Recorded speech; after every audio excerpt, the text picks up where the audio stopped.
ಎಲ್ರಿಗೂ ನಮಸ್ಕಾರ ವಿದ್ಯಾರ್ಥಿಗಳೇ.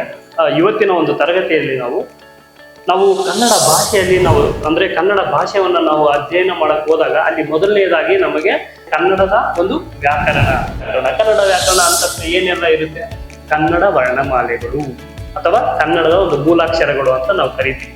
ಎಲ್ಲಿಂದ ಆ ಟು ಳ ಅದ್ರಲ್ಲಿ ಏನೇನಿದಾವೆ, ಮೊದಲನೇದಾಗಿ ಸ್ವರಗಳು ಬರುತ್ತೆ, ಆಮೇಲೆ ವ್ಯಂಜನಗಳು ಬರುತ್ತೆ, ಜೊತೆಗೆ ಯೋಗವಾಹಕಗಳು.